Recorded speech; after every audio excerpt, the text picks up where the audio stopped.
सबसे पहले मैं आपका धन्यवाद करना चाहता हूं कि आपने मुझे लोकसभा में रीइंस्टेट किया।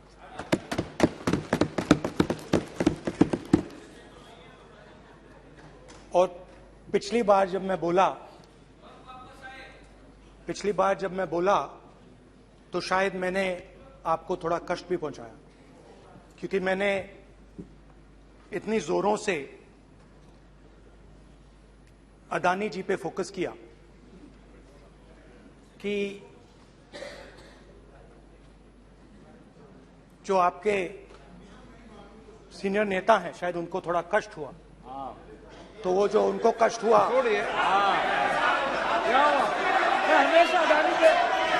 हमेशा अडानी पे अभी भी कष्ट हो रहा है। वो जो कष्ट हुआ, अभी भी कष्ट हो रहा है। विषय पे आइए, विषय पे। अभी भी कष्ट हो रहा है। ये देखिए, ये सारे नहीं बैठो, मगर सुनिए ये है। तो वो जो कष्ट हुआ 1 2 3 4 5 उसका असर शायद आप पे भी थोड़ा हुआ। तो इसके लिए मैं आपसे माफी मांगता हूं, मगर मैंने सिर्फ सच्चाई रखी थी। मगर आज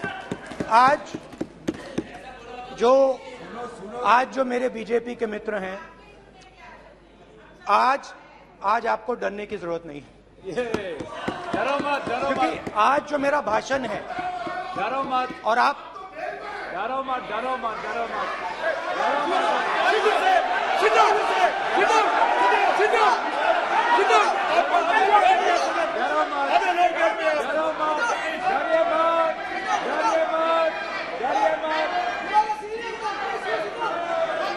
स्पीकर सर, अरे बैठा ब्रदर।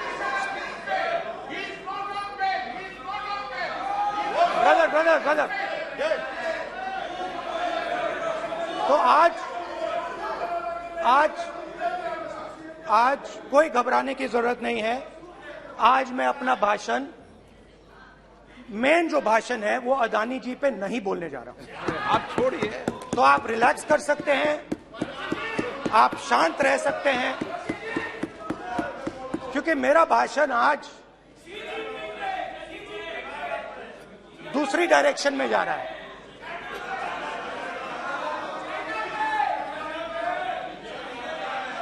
रूमी ने कहा था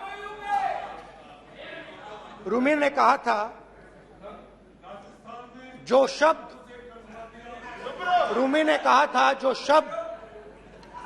दिल से आते हैं वो शब्द दिल में जाते हैं। तो आज मैं दिमाग से नहीं बोलना चाह रहा हूं, मैं दिल से बोलना चाह रहा हूं।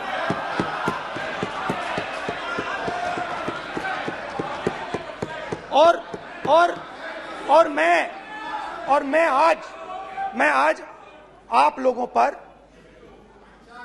इतना आक्रमण नहीं करूंगा। मतलब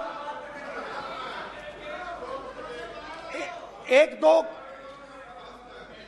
दो गोले जरूर मारूंगा, मगर इतना नहीं मारूंगा। तो आप रिलैक्स कर सकते हैं। डरिए मत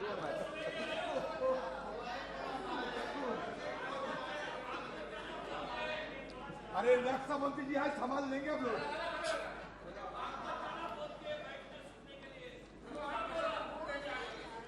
पिछले साल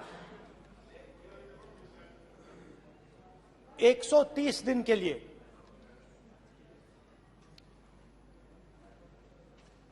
मैं भारत के एक कोने से दूसरे कोने तक गया।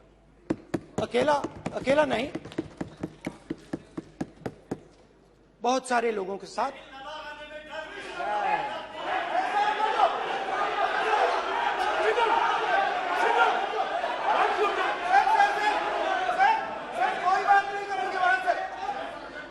सर, ये हमारा टाइम खत्म करने का साजिश है। प्रधानमंत्री बोलेंगे ऐसे ही हो गया सर। सारे समाज निकल जाए। समुद्र अधीर समुद्र के समुद्र के तट से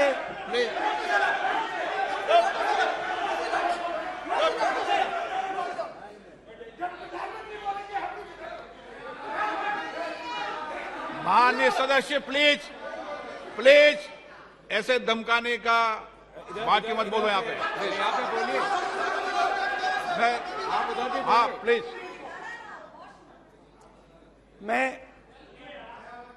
समुद्र के तट से कश्मीर की बर्फीली पहाड़ी तक चला। नहीं, लद्दाख को मैंने नहीं छोड़ा। यात्रा अभी खत्म नहीं हुई है, यात्रा जारी है और जरूर लद्दाख आएंगे, घबराइए मत। बहुत सारे लोगों ने मुझसे पूछा यात्रा के दौरान, यात्रा के बाद कि राहुल तुम क्यों चल रहे हो, क्या तुम्हारा लक्ष्य क्या है, कन्याकुमारी से कश्मीर तक क्यों जा रहे हो। और जब वो मुझसे पूछते थे, शुरुआत में मेरे मुंह से जवाब नहीं निकलता।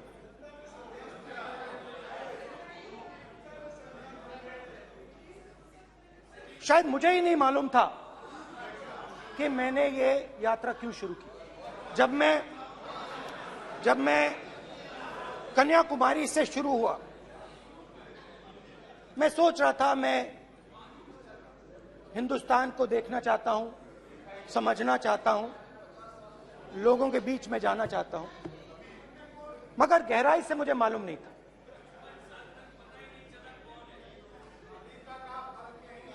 थोड़ी देर में मुझे बात समझ आने लगी।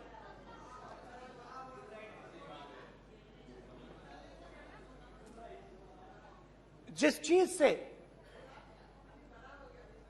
मुझे प्यार था, जिस चीज के लिए मैं मरने को तैयार हूं, जिस चीज के लिए मैं मोदी जी की जेलों में जाने को तैयार हूं, जिस चीज के लिए मैंने 10 साल हर रोज गाली खाई,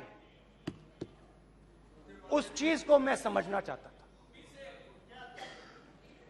ये है क्या जिसने मेरे दिल को इतनी। भाई आप रनिंग कमेंट्री बंद करो, नहीं तो हम भी चालू करेंगे। सुनने का अपने जिस चीज धैर्य रखो। जिस चीज ने मेरे दिल को इतनी मजबूती से पकड़ रखा था, उसको मैं समझना चाहता। शुरुआत में जैसे मैंने शुरू किया, सालों से मैं हर रोज 8-10 किलोमीटर दौड़ता हूं, तो मेरे दिमाग में था कि अगर मैं 10 किलोमीटर दौड़ सकता हूं तो 25 किलोमीटर चलने का क्या मतलब, कोई बड़ी बात नहीं। ये मैंने सोचा था। आज मैं उस भावना को देखूं तो वो अहंकार था कि मैं ये कर सकता हूं, ये कुछ नहीं है। तो मेरे दिल में उस समय अहंकार था।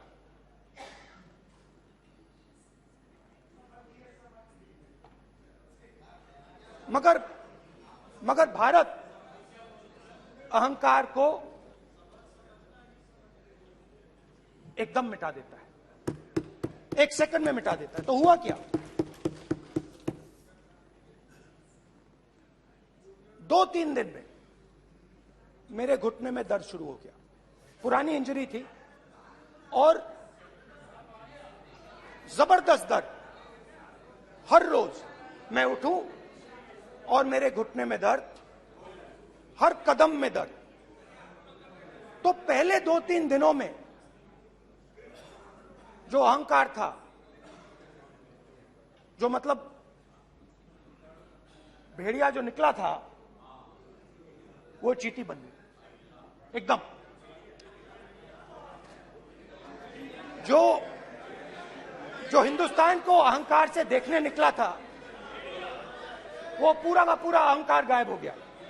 और रोज मैं डर डर के चलूं कि क्या मैं कल चल पाऊंगा। ये मेरे दिल में डर था। और जब भी ये डर बढ़ता था, कहीं ना कहीं से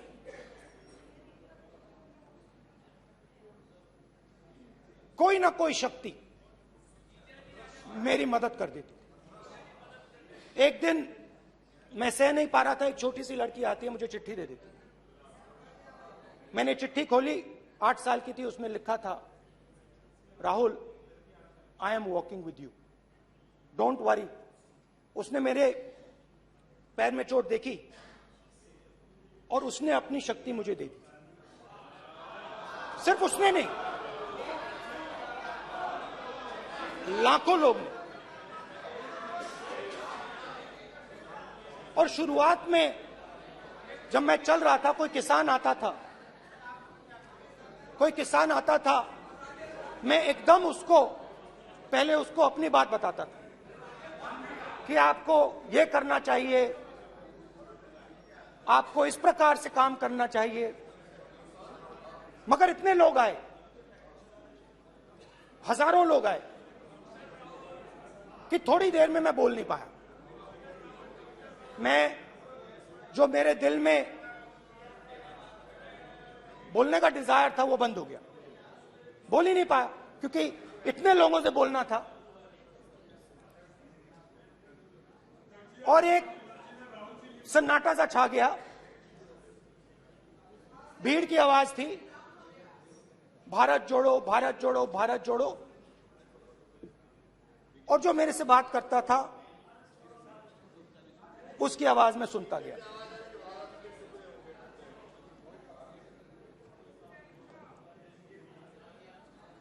हर रोज सुबह 6 बजे से रात 7-8 बजे तक आम आदमी, गरीब, अमीर, बिजनेसमैन, किसान, मजदूर, सबकी आवाज।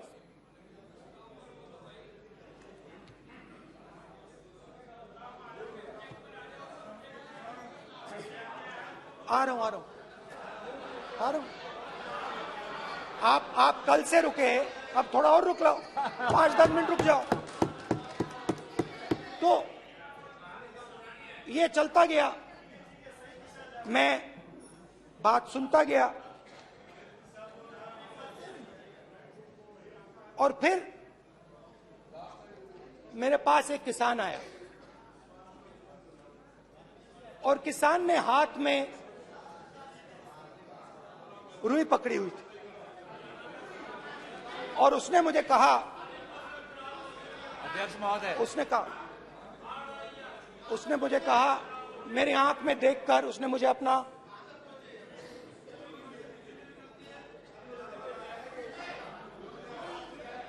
वो रुई का बंडल दिया और उसने कहा, राहुल जी,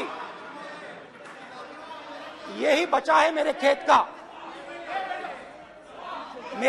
का यही बचा है और कुछ बचा नहीं है। मैंने उससे जो मैं नॉर्मली सवाल पूछता था, भैया आपको बीमा का पैसा मिला, वो पूछा। बीमा का पैसा मिला वो पूछा और किसान ने मेरा हाथ पकड़ा। किसान मुझे कहता है कि नहीं राहुल जी, मुझे बीमा का पैसा नहीं मिला, हिंदुस्तान के बड़े उद्योगपतियों ने वो मुझसे छीन लिया। मगर इस बार बड़ी अजीब सी चीज हुई। जब मैंने किसान को देखा और वो मुझसे बोल रहा था तो जो उसके दिल में दर्द था वो मेरे दिल में आया। जो उसके आंखों में शर्म थी जब वो अपनी बीवी से बात करता था, वो शर्म मेरी आंखों में आई। जब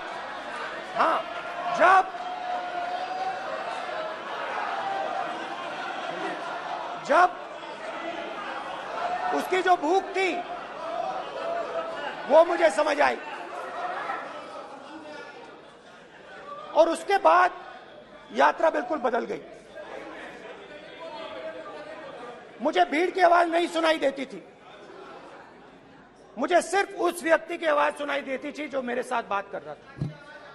उसका दर्द, उसकी चोट, उसका दुख, मेरा दुख, मेरी चोट, मेरा दर्द बन गया। समझने की कोशिश करो।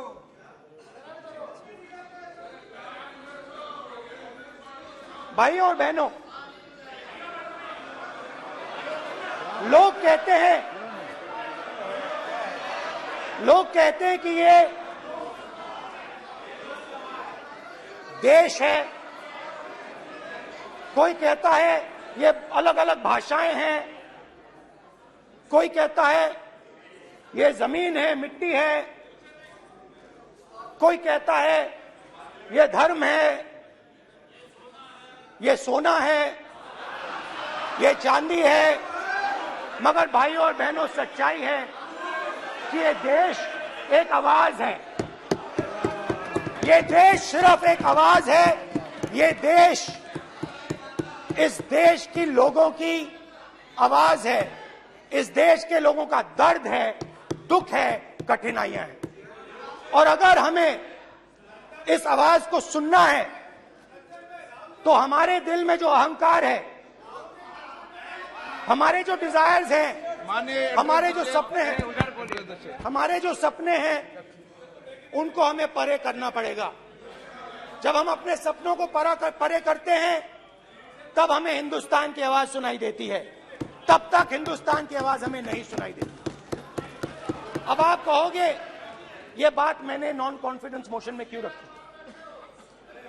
इसका क्या मतलब है कि भारत एक आवाज है, भारत लोगों का दुख है, भारत लोगों का कष्ट है, मुश्किलें हैं। क्योंकि भाइयों और बहनों,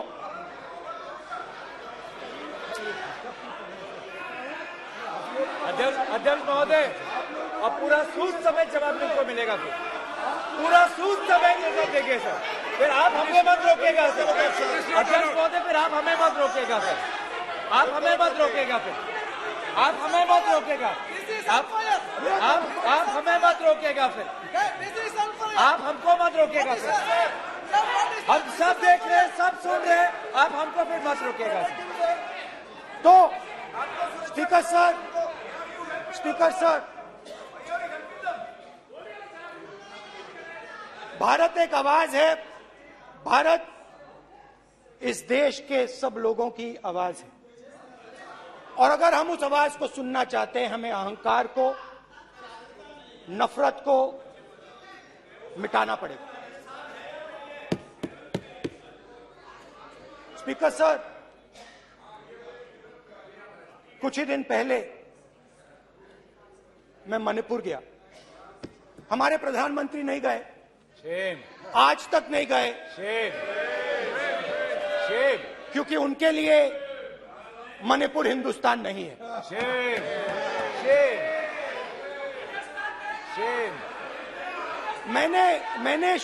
मैंने मणिपुर शब्द प्रयोग किया,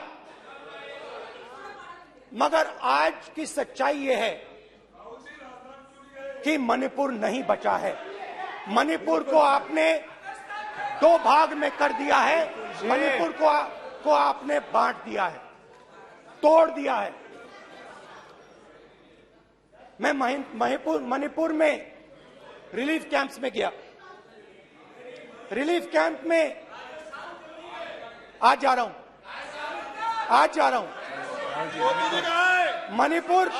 मणिपुर में रिलीफ कैंप में मैंने महिलाओं से बात की। ठीक है सर, अब आप हमको मत रोकेगा। It's not fair. आप हमको मत रोकेगा। You don't let him solve this. Sir, Don't allow this. पूरा टाइम No, देखेंगे sit down. पूरा टाइम देखेंगे। Yeah. Why you all this hooligan? कल देखेंगे, कल देखेंगे, कल देखेंगे। प्रधानमंत्री बात नहीं करेंगे सर, प्रधानमंत्री की बात नहीं करेंगे सर ऐसे।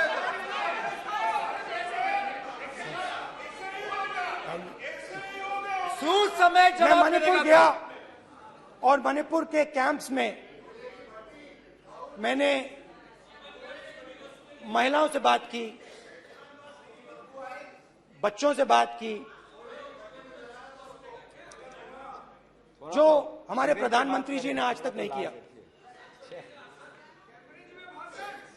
एक महिला मुझे कहती है, मैंने उनसे पूछा, बहन क्या हुआ आपके साथ? What's this? एक एक मंत्री बोल रहे हैं, कल आप बोले एक एक मंत्री खड़े होके बोल रहे हैं, एक एक मंत्री खड़े होके ऐसे कर रहे हैं, एक एक मंत्री खड़े होंगे तो पूरे सांसद खड़े होंगे यहाँ पे, पूरे सांसद खड़े होंगे यहाँ पे, बैठे नहीं है चुपचाप करिए, पूरे सब खड़े होंगे, पूरे सब खड़े होंगे। कल कांग्रेस पार्टी ने पूरा देश खड़ा होगा आपके खिलाफ, तो पूरा देश कल आपके खिलाफ खड़ा होगा। मैं बहुत सारी महिलाओं से बात किया, मगर मैं आपको दो उदाहरण देना चाहता हूं। एक महिला मुझे कहती है, मैंने कहा क्या हुआ तुम्हारे साथ? कहती है, मेरा छोटा सा बेटा, महिला का सम्मान करें प्लीज, ये सम्मान एक ही बच्चा था मेरा, एक ही बच्चा था मेरा, मेरे सामने, मेरे आंखों के सामने उसको गोली मारी है। मैं पूरी रात, आप सोचिए, आप अपने बेटों के बारे में सोचिए, मैं पूरी रात उसकी लाश के साथ लेटी रही। झूठ नहीं, झूठ आप बोलते हो, झूठ मैं नहीं बोलता हूं। मैं पूरी रात उसकी लाश के साथ लेटी रही और फिर मुझे डर लगा, मैंने अपना घर छोड़ दिया, जो भी मेरे पास था वो मैंने छोड़ दिया। मैंने उनसे पूछा, कुछ तो लाई होगी? कहती है, नहीं, सिर्फ मेरे जो कपड़े हैं ये मेरे पास हैं। और फिर इधर उधर ढूंढती है और एक फोटो निकालती है और मुझे कहती है, यही मेरे पास अब बची है।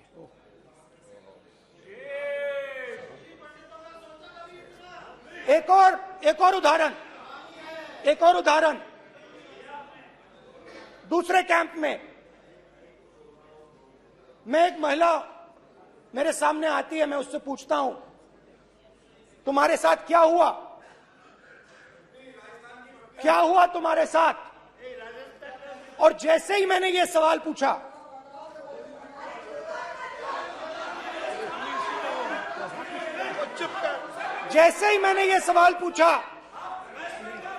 आप महिला का दर्द नहीं सुन सकते, महिला का दर्द नहीं सुन सकते, महिला का दर्द सुनने का आपका धैर्य नहीं है, महिला का दर्द नहीं सुन सकते, महिला का दर्द नहीं सुन सकते।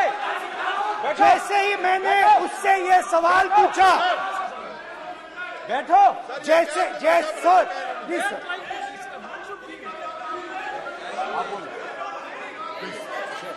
शर्म करिए, शर्म करिए। जैसे ही मैंने उससे सवाल पूछा, तुम्हारे साथ क्या हुआ, शर्म नहीं है तेरे को? वैसे ही 1 सेकंड में वो कांपने लगी। उसने अपने दिमाग में वो दृश्य देखा और वो बेहोश हो गई। मेरे सामने कांपती हुई बेहोश हो गई। तो ये मैंने आपको सिर्फ 2 उदाहरण दिए हैं। स्पीकर सर, इन्होंने मणिपुर में हिंदुस्तान की हत्या की है, सिर्फ मणिपुर की नहीं, हिंदुस्तान की हत्या की है। इनकी राजनीति ने मणिपुर को नहीं, हिंदुस्तान को मणिपुर में मारा है। हिंदुस्तान को कत्ल किया है, हिंदुस्तान का मर्डर किया है मणिपुर में।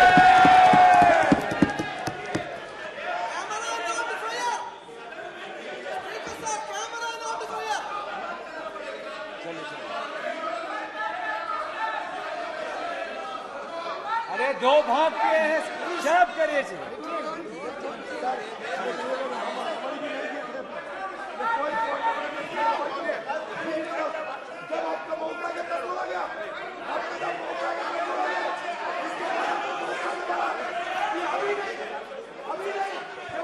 माननीय सभी सदस्यों से कहूंगा शांति रखें प्लीज प्लीज।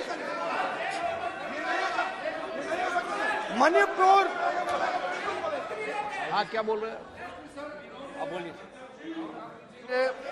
एक अरे भाई क्या बात है, क्यों बात नहीं कर सकते, क्या बात करते हैं?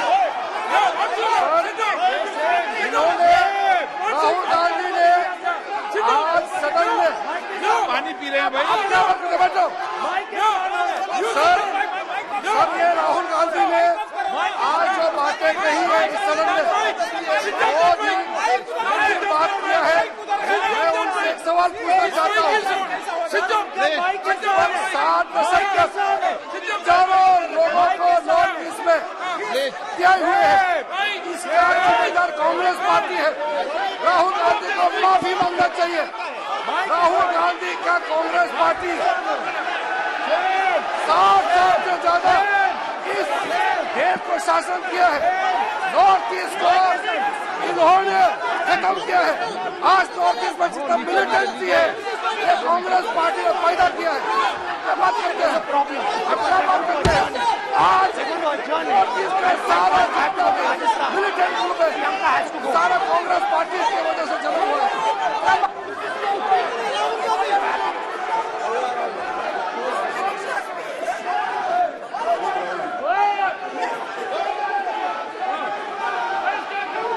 Okay, back. Aja, back. Hemant, सबको पीछे ले आओ। Back. हाईवे। हो गया। प्रतापन, हो गया। आप भाषण नहीं सुनना चाहते हैं? आप भाषण नहीं सुनना चाहते? प्लीज बैठिए,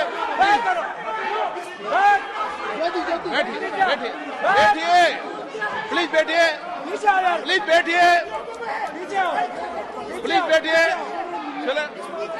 चलिए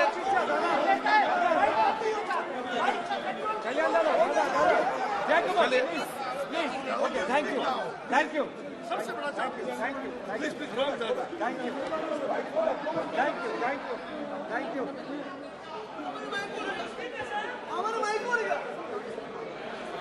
एक मिनट बैठिए, एक मिनट प्लीज बैठिए, प्लीज बालूजी,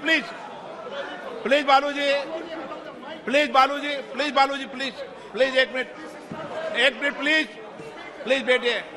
माननीय सदस्यगण, नहीं सकते। जिस तरीके का व्यवहार आप टेबल पर आकर कर रहे हैं, इस तरीके से सदन नहीं चलेगा। ये तरीका ठीक नहीं है। जब मैंने किसी को कहा है तो कहा है, ऐसे सदन नहीं चलेगा। आप सदन नहीं चलाना चाहते, अलग बात है। अब अपनी बात कही है, गलत तरीका ये। नो, ऐसे सदन चलने वाला नहीं है। जो माननीय सदस्य टेबल पर आए हैं उनके खिलाफ कार्रवाई होगी। प्लीज बैठिए,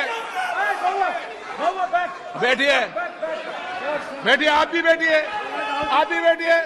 माननीय मंत्री जी, प्लीज बैठिए। भारत सदन है, माता, प्लीज बैठिए। भारत माता, प्लीज बैठिए। Please brother. मैं बहुत शांति से सुन रहा हूं। इसका तरीका ये नहीं है उचित हो कि आप टेबल पर आए। नहीं, गलत। गलत तरीका है ये। आप जैसे मैंने अपने- माननीय सर प्लीज जैसे मैंने प्लीज ब्रदर प्लीज भैया पानी लो। जैसे मैंने भाषण के शुरुआत में बोला, भारत एक आवाज है, भारत हमारी जनता की आवाज है, दिल की आवाज है। उस आवाज की हत्या आपने मणिपुर में की। इसका मतलब भारत माता की हत्या आपने मणिपुर में की।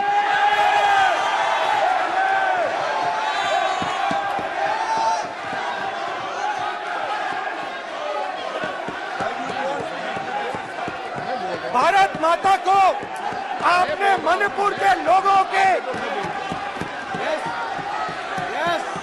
मारा, आपने मणिपुर के लोगों को मारकर भारत की हत्या की है।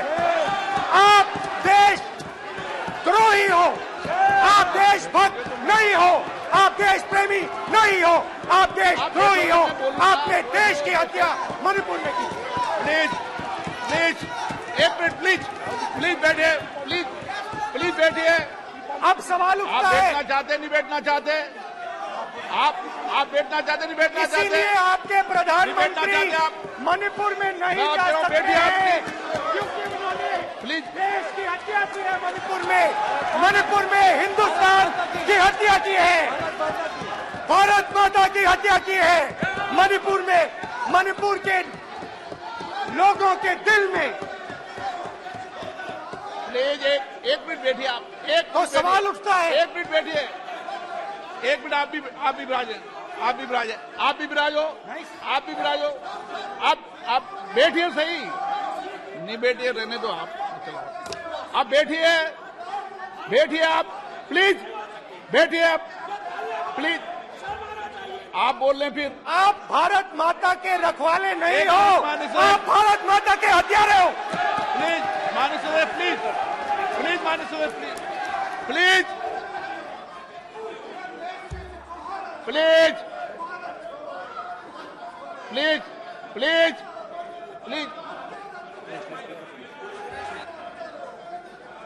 देखिए माननीय सदस्यगण प्लीज माननीय सदस्यगण, भारत मां हमारी मां है, हमें सदन में बोलते समय संयम बरतना चाहिए। मेरा अपनी माँ की हत्या की बात कर रहा हूँ मैं, मणिपुर में अपनी माँ की हत्या की बात कर रहा हूँ मैं, आदर से बोल रहा हूँ। आपने मेरी माँ की हत्या की मणिपुर में। एक मेरी माँ यहाँ बैठी है, दूसरी माँ को आपने मणिपुर में मारा है।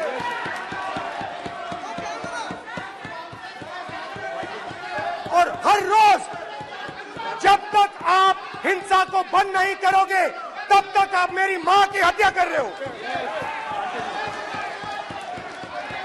हिंदुस्तान की सेना मणिपुर में एक दिन में शांति ला सकती है।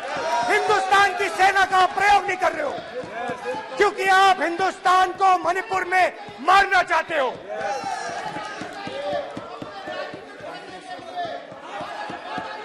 तो अगर नरेंद्र मोदी जी हिंदुस्तान की आवाज नहीं सुनते हैं, अगर हिंदुस्तान के दिल की आवाज नहीं सुनते हैं, तो किसकी आवाज सुनते हैं?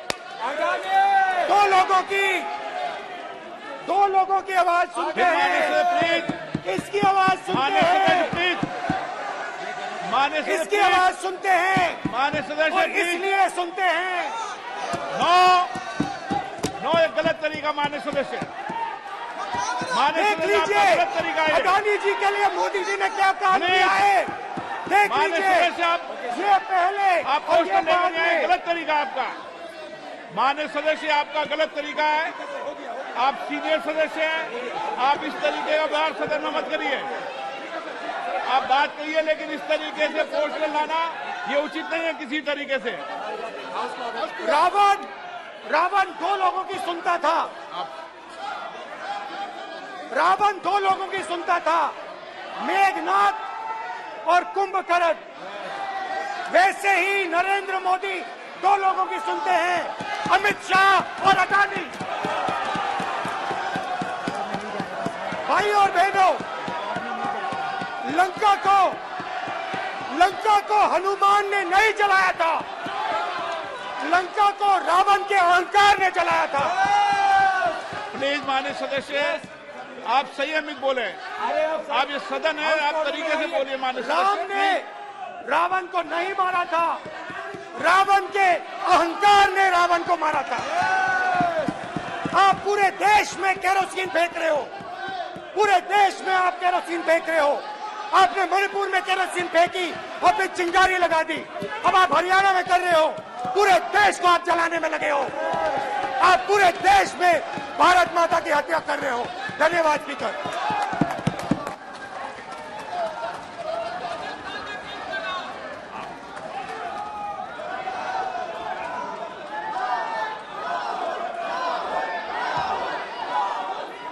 आप सदन में किस तरीके का बोलना चाहते हैं?